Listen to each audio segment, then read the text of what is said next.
Boa noite. Boa noite. Greve dos servidores do INSS entra no segundo dia e causa transtornos à população. Senado aprova a medida provisória que estende a política de reajuste do salário mínimo aos benefícios da Previdência. O presidente do Senado, Renan Calheiros, vira réu, acusado de ter recebido propina de empreiteira. Em Brasília, Alckmin afirma que o Estado enfrentará uma seca menos rigorosa este ano.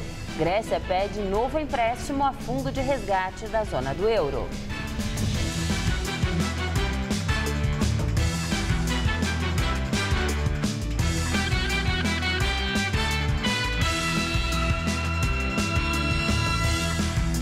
Segundo dia de paralisação dos servidores do INSS causou transtornos aqui na capital paulista. A greve foi decretada por tempo indeterminado. Uma reunião está marcada na sexta-feira para decidir o futuro do movimento.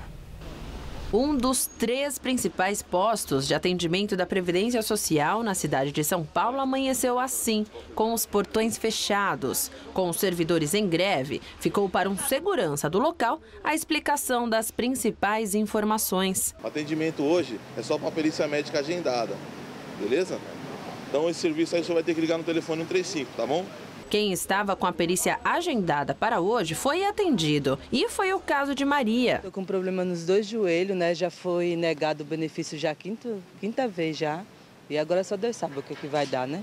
Hermes já não teve a mesma sorte. O motorista de 48 anos entraria hoje com um pedido para aposentadoria. No entanto, mesmo sendo pego de surpresa, ele não reclama da paralisação. É um direito deles, né? Vem tentar. Sexta-feira vem de novo.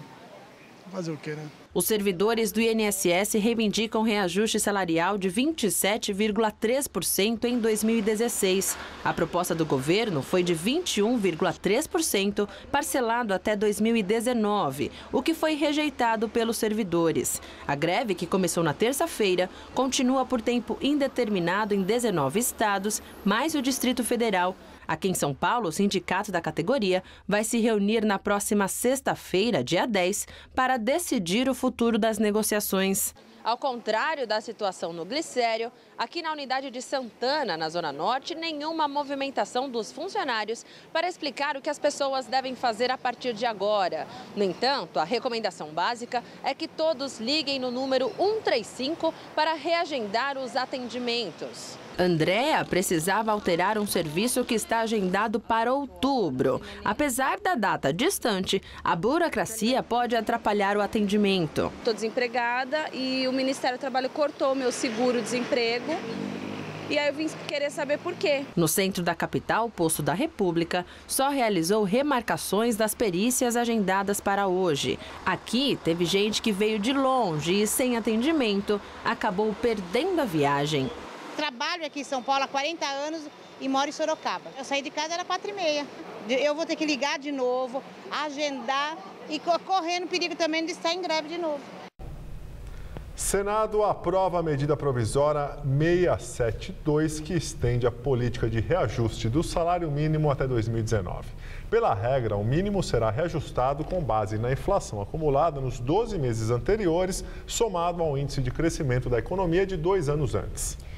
No texto que já havia passado pela Câmara, havia uma emenda que previa a aplicação dessa mesma regra aos beneficiários da Previdência. A aprovação do texto é uma derrota para o governo, que afirma que a medida pode provocar um rombo ainda maior nos cofres da Previdência. O texto segue agora para a sanção da presidente Dilma Rousseff.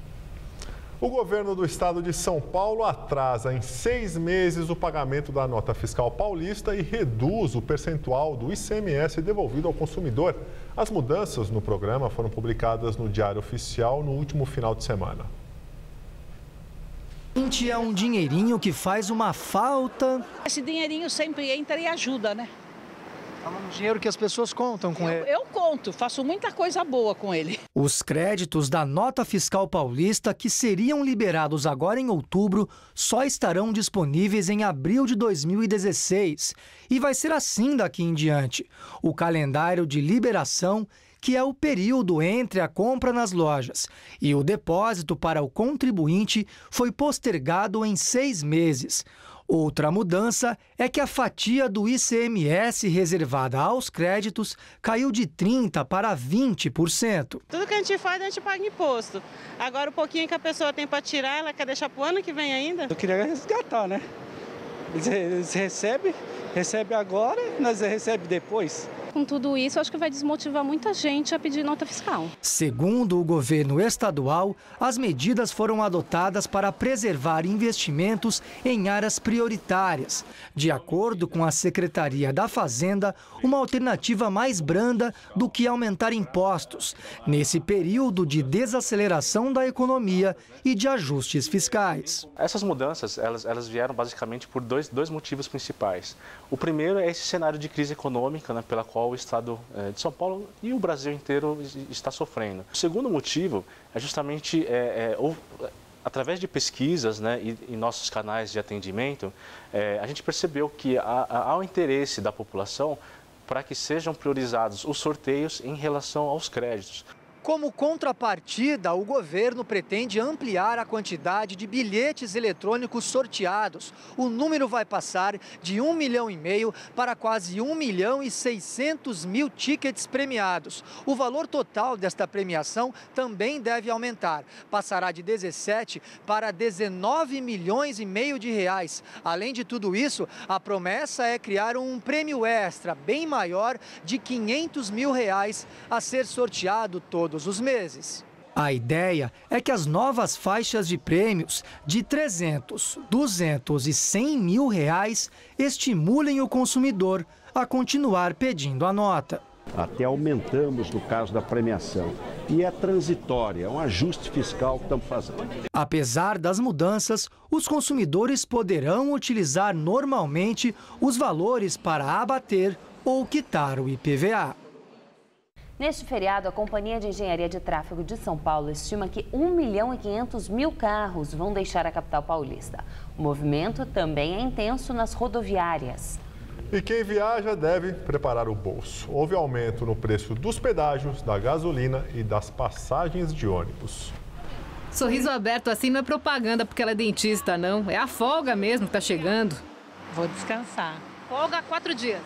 Folga 4 dias. Descanso é sempre bom, muito esperado, e a folga dos paulistas relembra a Revolução Constitucionalista de 1932.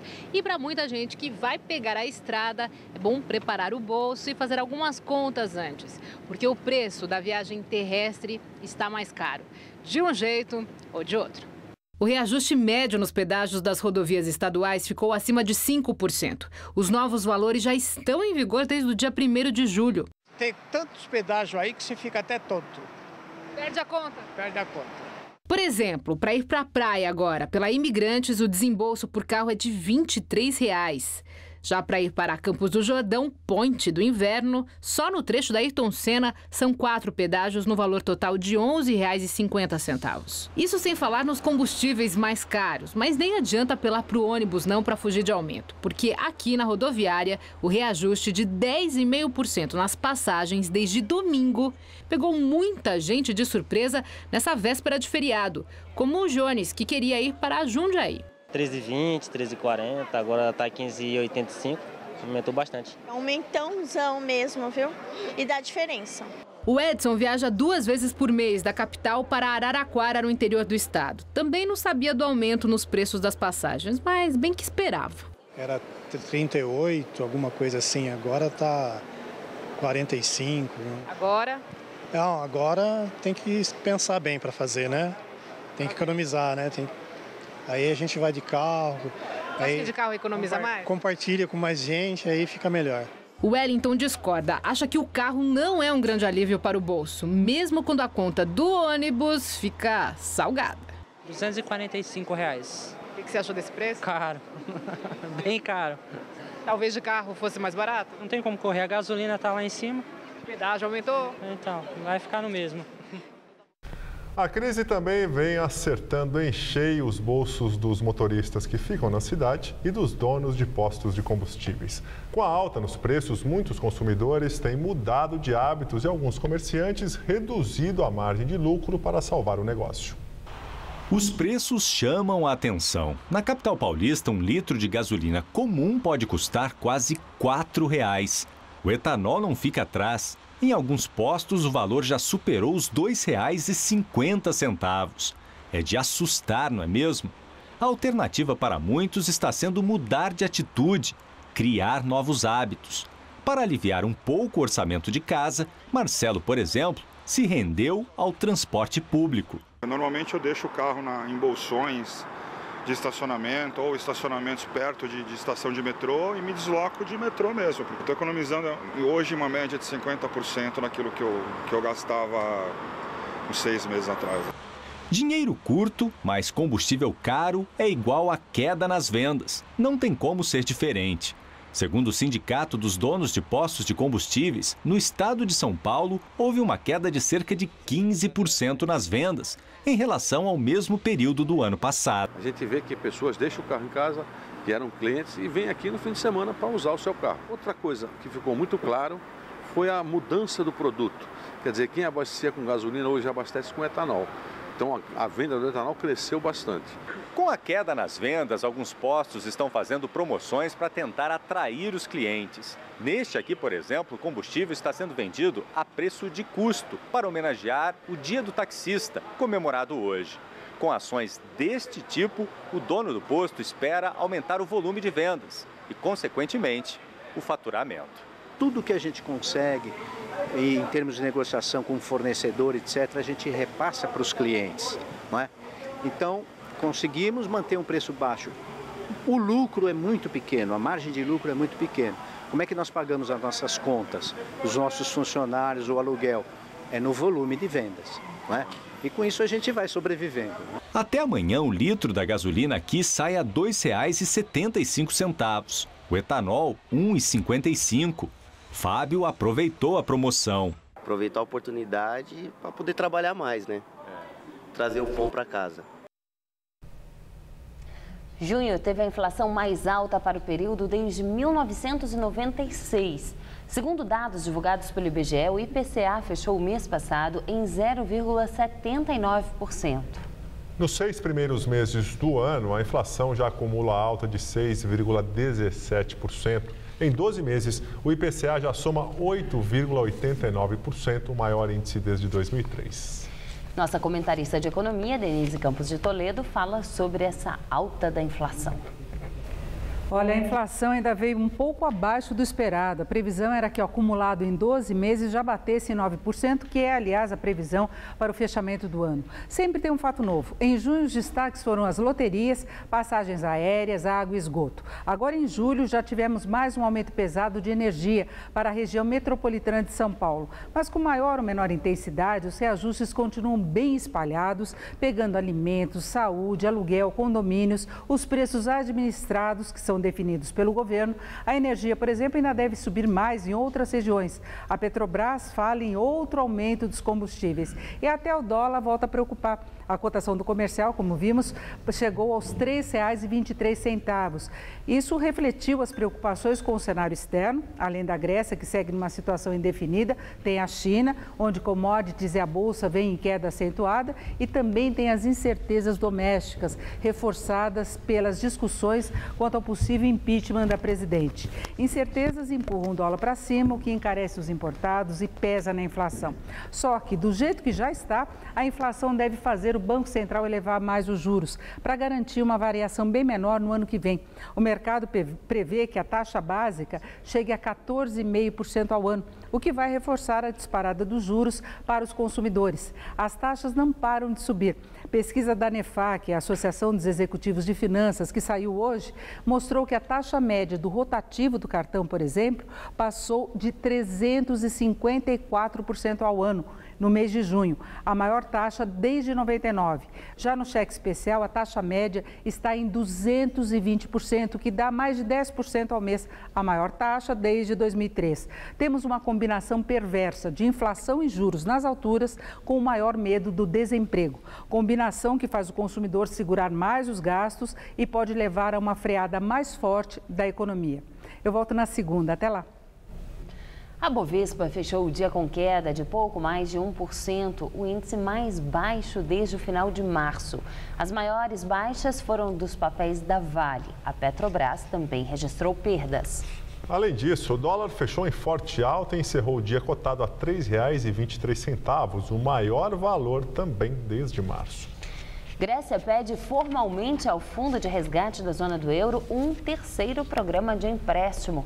O primeiro-ministro Alexis Tsipras garante ao Parlamento Europeu que vai apresentar propostas de reformas ainda nesta semana.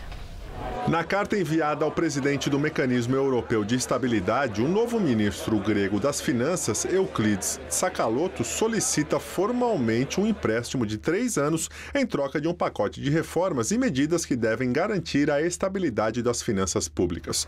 O valor do empréstimo não foi especificado.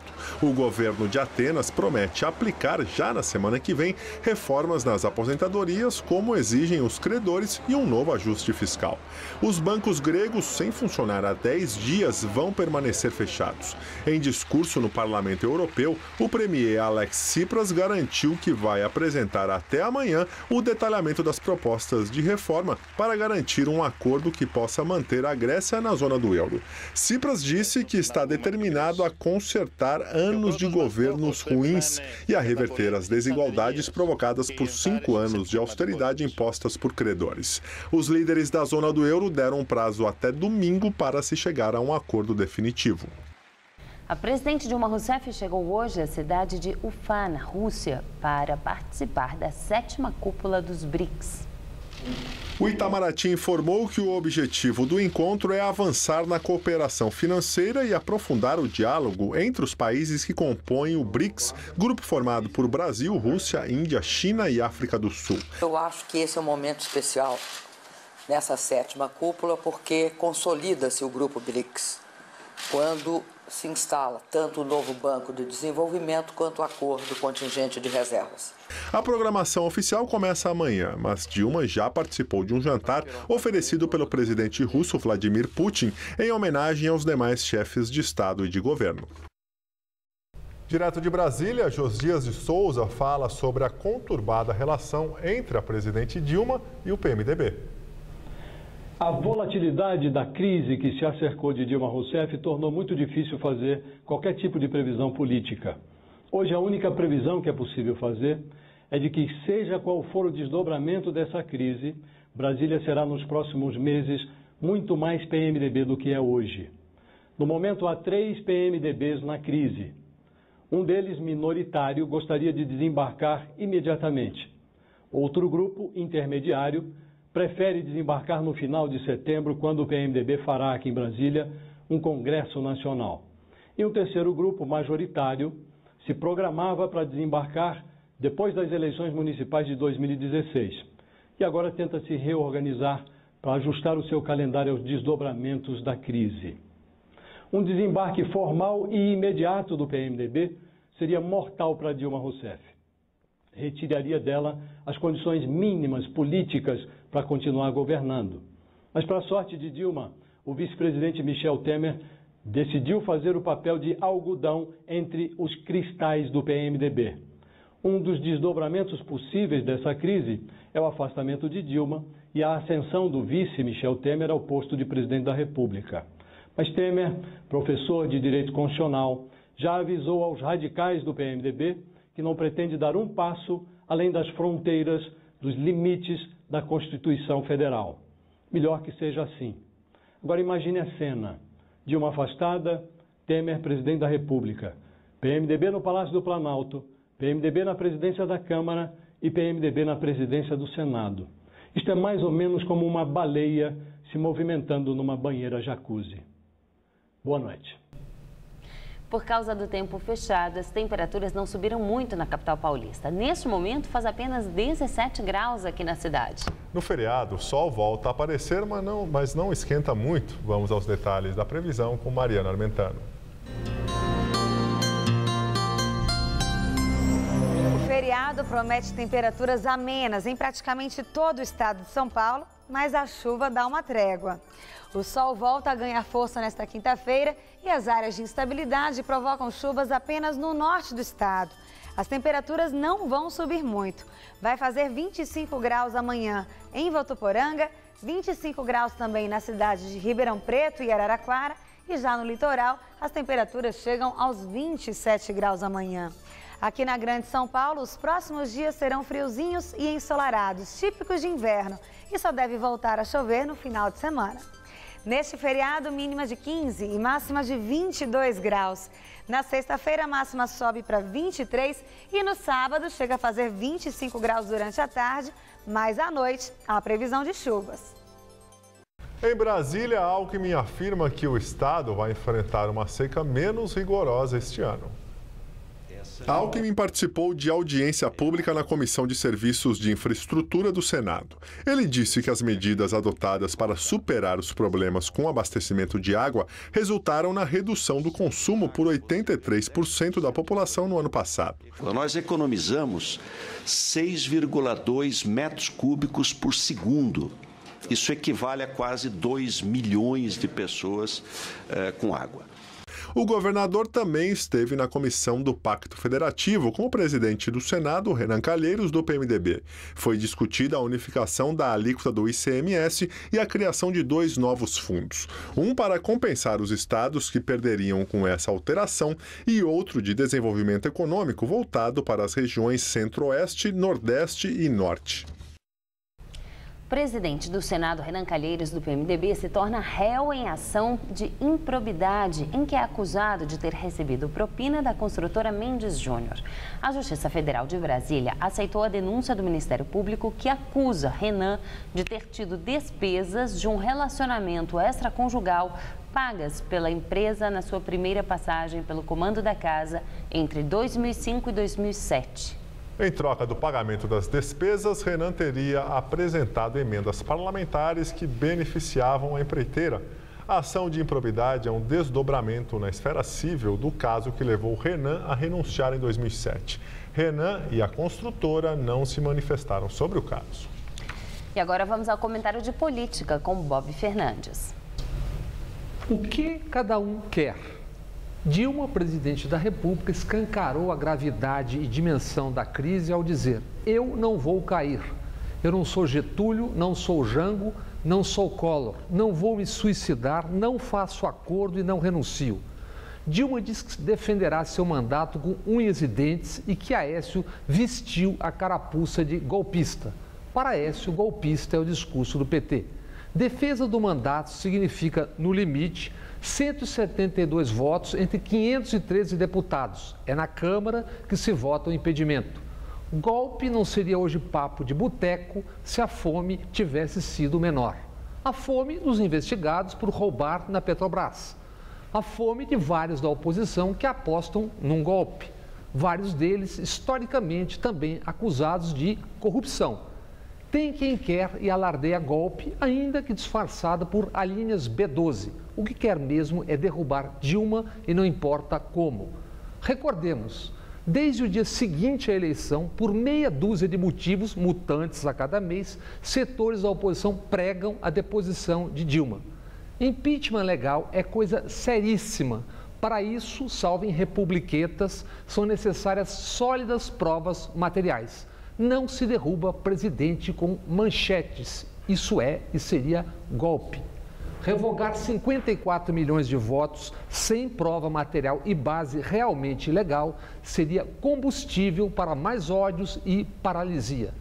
No PSDB, Alckmin sabe que sua chance é 2018 e só o parlamentarismo permitiria Serra voltar a sonhar.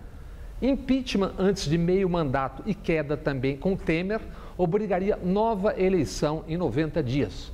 No PSDB, essa hipótese seria para Aécio, que hoje comanda o partido. Eduardo Cunha é investigado por corrupção no escândalo Petrobras. Queda conjunta de Dilma e Temer daria a Cunha 90 dias na presidência da República. Imaginem. Com 90 dias na presidência da Câmara, Cunha cunhou o Cunhistão ou Cunholândia, sob estrondoso silêncio cúmplice e com beneplácito dos moralistas de ocasião. Apure-se a ladruagem, se pegar, seja quem for, pegou. Se não pegar, é aguardar as urnas, ou tem quem goste de golpe. Boa noite. A seguir, Papa Francisco chega à Bolívia. E problemas em sistemas eletrônicos provocam dor de cabeça aos americanos. Falha de automação suspendeu todos os voos da United Airlines hoje. Foram registrados problemas também na Bolsa de Valores. Se você quer estudar jornalismo, relações públicas, publicidade e propaganda ou rádio, TV e internet, a Faculdade Casper Liber é o seu lugar. Quer conhecer? Eu te levo! Aqui a gente aprende na sala de aula e também em laboratórios de rádio, fotografia, edição de imagens e estúdios de TV. Você também pode colaborar em revistas, sites, programas de TV e rádio laboratoriais. E tem oportunidade de estágio dentro da Fundação Casper Libero. São mais de 60 anos de tradição numa localização incrível. Faculdade Casper Libero, formando os melhores profissionais da comunicação. Quer saber mais? Acesse nosso site. Com muita alegria eu recebo o cantor Renato Teixeira, meu querido brother, para fazer o musical do Todo Seu de hoje, que é imperdível. Tem De Olho na TV, com Zé Armando Vanucci. E uma entrevista com a bonitinha Lola Benvenuti. Você vai perder? Todo Seu é hoje, 10h30 da noite. Claro, vou estar aqui te esperando, né?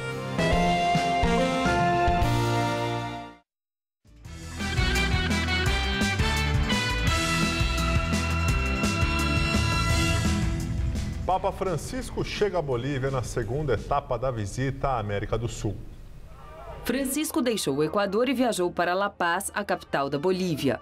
O programa inclui encontros com o presidente Evo Morales e com representantes de movimentos sociais. Agora, o Papa segue para Santa Cruz de la Sierra, onde amanhã realiza uma missa e visita a prisão de Palma Sola, considerada a mais violenta da Bolívia.